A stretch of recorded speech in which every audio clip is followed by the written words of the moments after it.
ہر قسم کی حمد و ثنا، تسبیحات، تمجیدات اچھے کلمات، تعریفات رب العالمین کے لیے ہے، جس کی بے شمار انگنت نعمتیں، احسانات ہمارے اوپر ہیں۔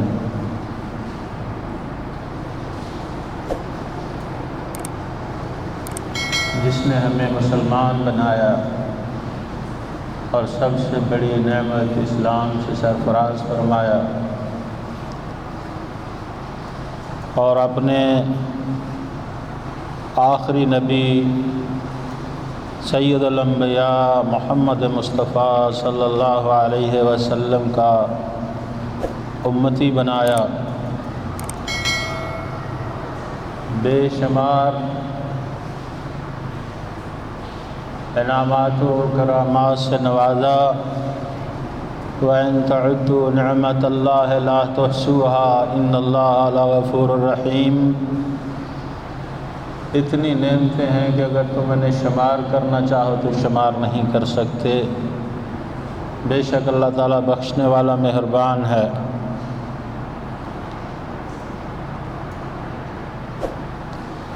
بے شمار درود و سلام سید الکونین محمد عربی علیہ السلام کی ذات گرامی پر، کہ جن کو اللہ نے ہمارا رہبر و رہنما بنا کر بھیجا۔ اللہ کی نعمتوں میں سے سب سے بڑی نعمت اسلام ہے۔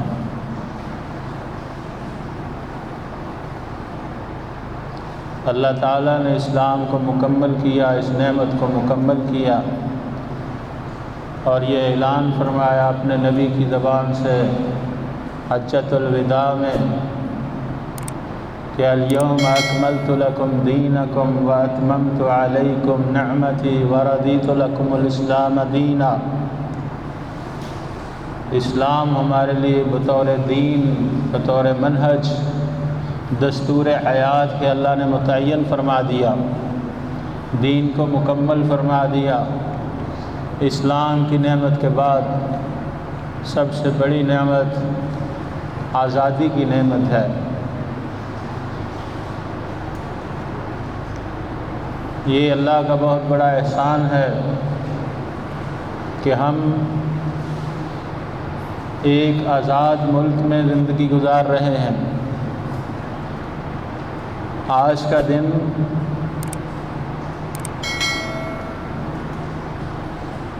اہل پاکستان، استقلال پاکستان کی یاد میں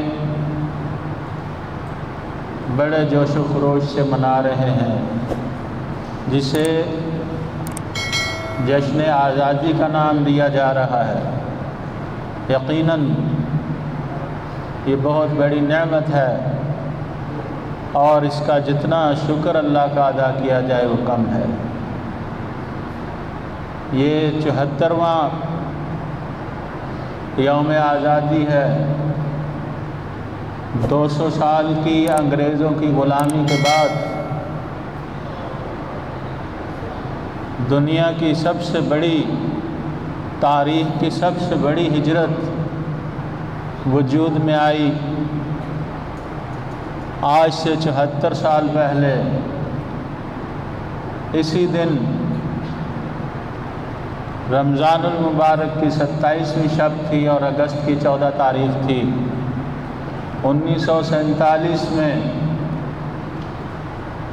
1 کروڑ لوگوں نے کلمہ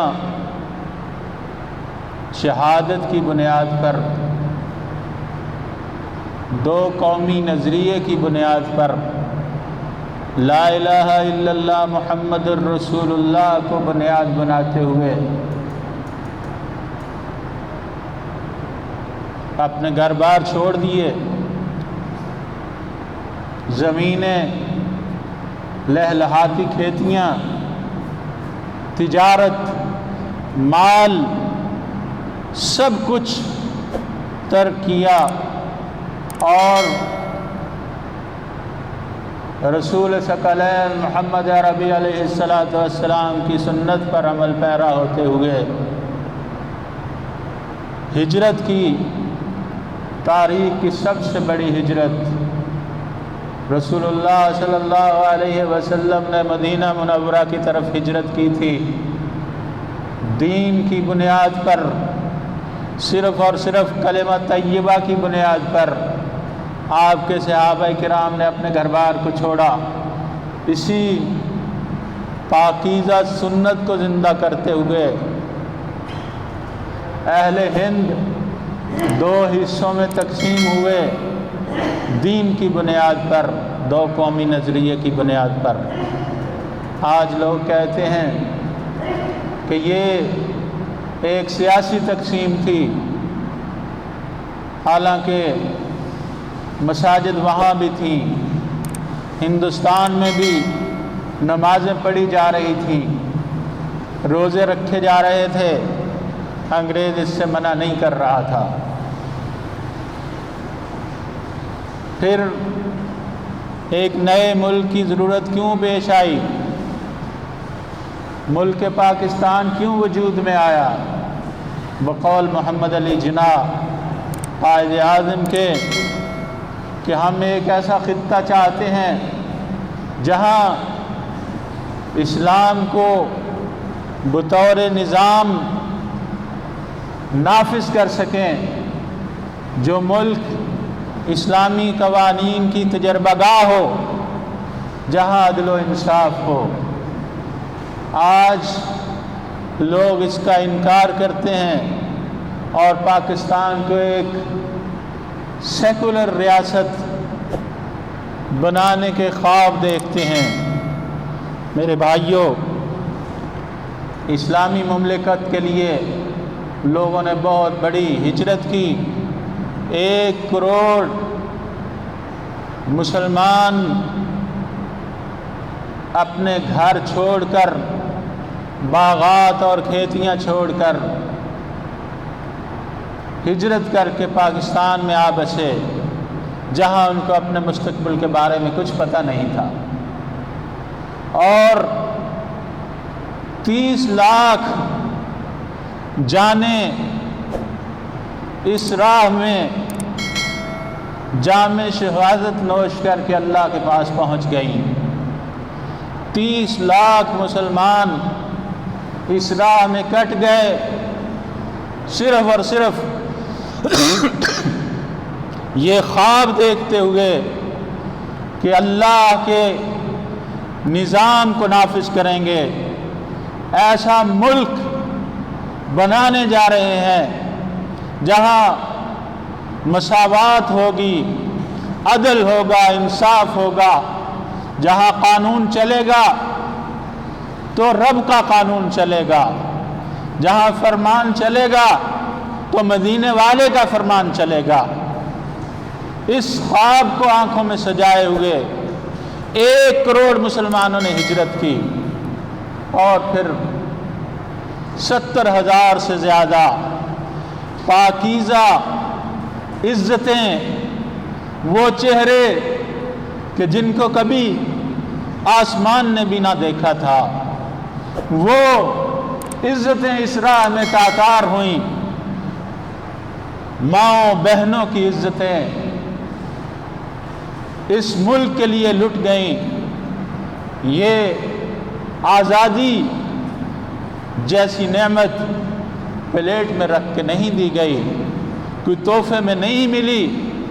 میرے بھائیوں، آج کی نسل کو یہ جاننا چاہیے کہ یہ بہت بڑی قربانیوں کا صلہ ہے، اور اس کے لیے اکابرین کی قربانیاں ہیں، ہجرت کی صعوبتیں ہیں، اس راہ میں لٹ جانے والی عزتیں ہیں۔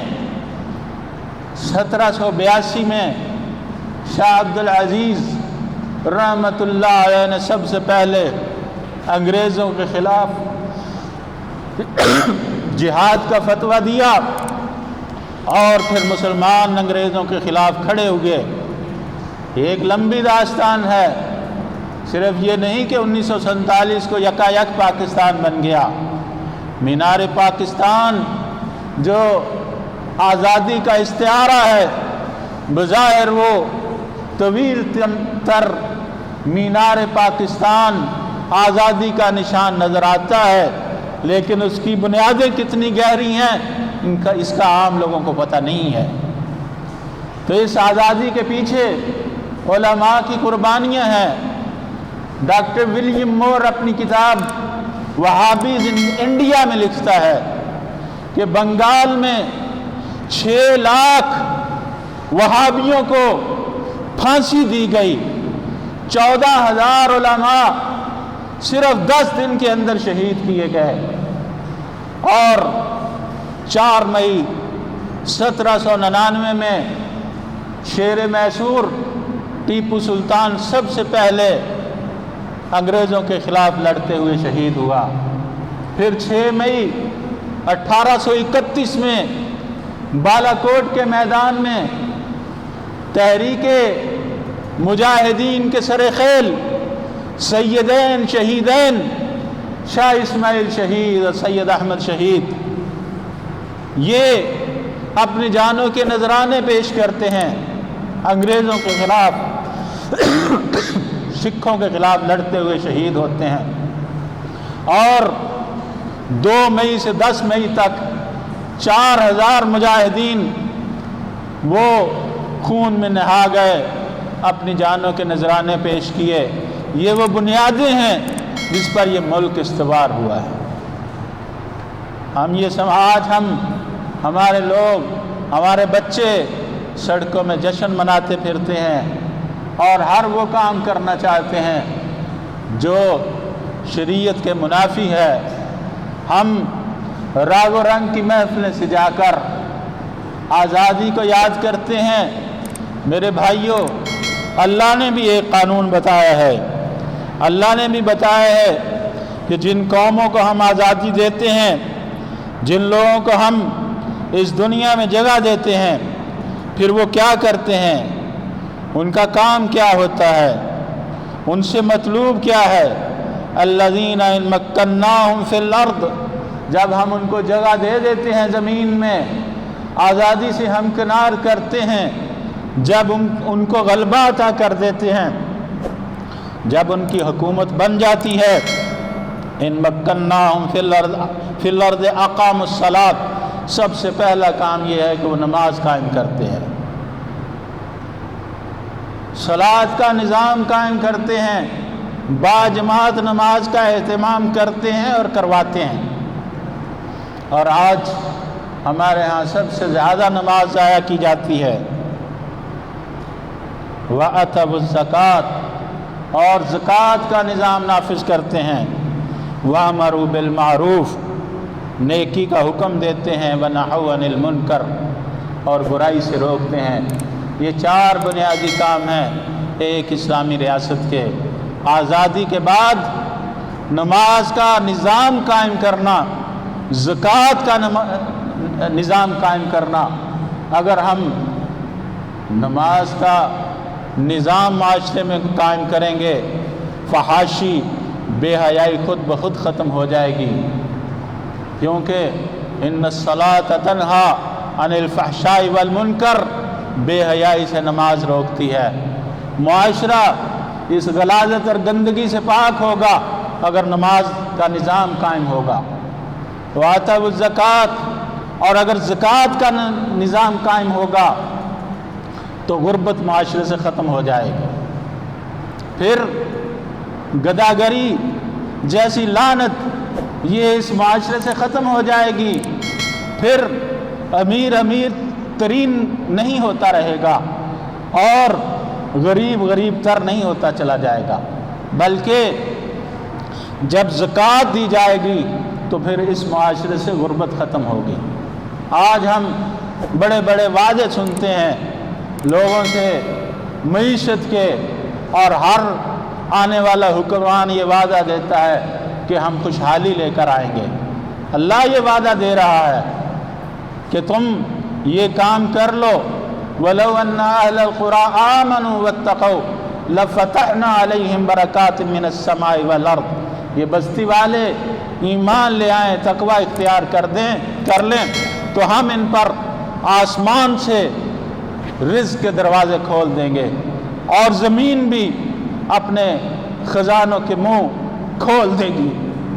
اگر آپ چاہتے ہیں کہ ہمارے معاشرے سے مفلسی ختم ہو اور بے حیائی ختم ہو تو نماز کا نظام لانا ہوگا اور زکوٰۃ کا نظام لانا ہوگا، اور اس کے ساتھ ساتھ ایسے لوگ پیدا کرنے ہوں گے جو برائی سے روکیں اور نیکی کا حکم دیں۔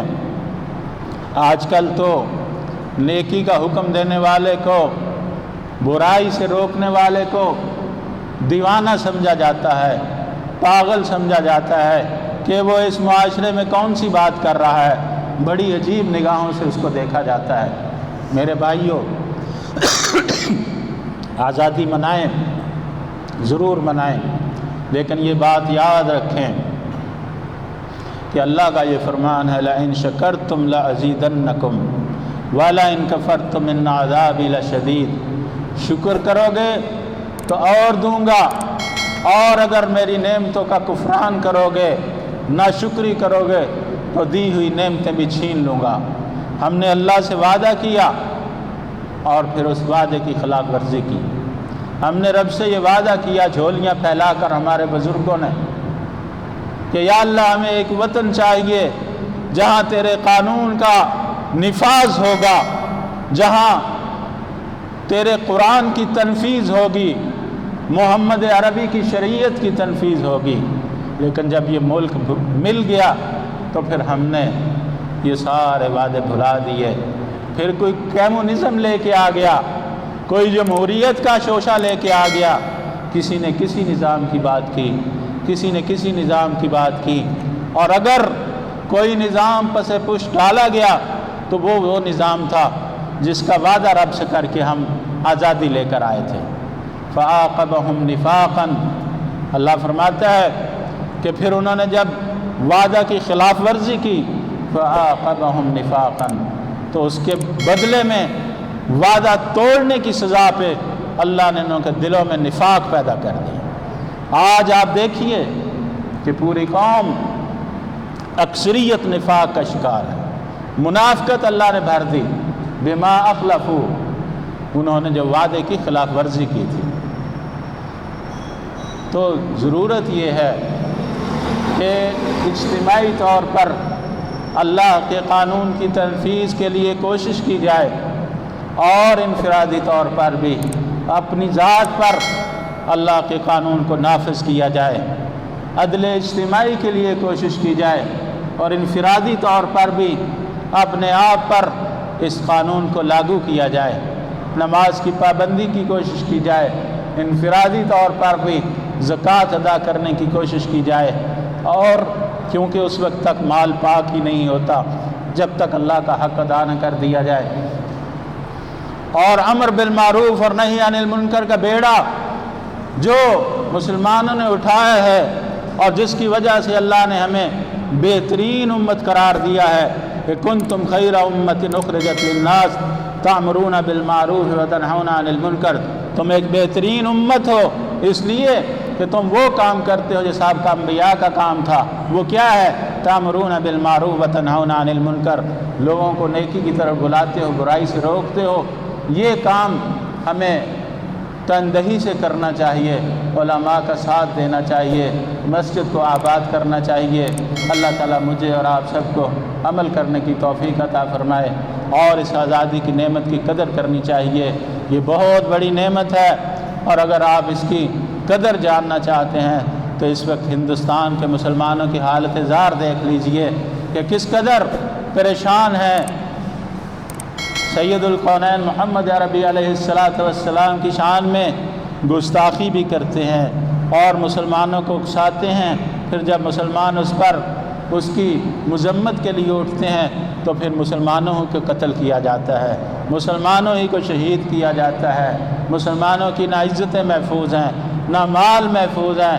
ہندوستان سے تو اس وقت جب ہم یہ حالت دیکھتے ہیں تو پھر ہمیں یہ ٹھیک اندازہ ہو جاتا ہے کہ یقیناً 74 سال پہلے جو فیصلہ کیا گیا تھا اکابرین کی طرف سے، یہ ہندو کی تنگ نظری کو دیکھتے ہوئے وہ فیصلہ بالکل ٹھیک تھا، بالکل درست تھا، اور ہمیں اس آزادی کی قدر کرنی چاہیے۔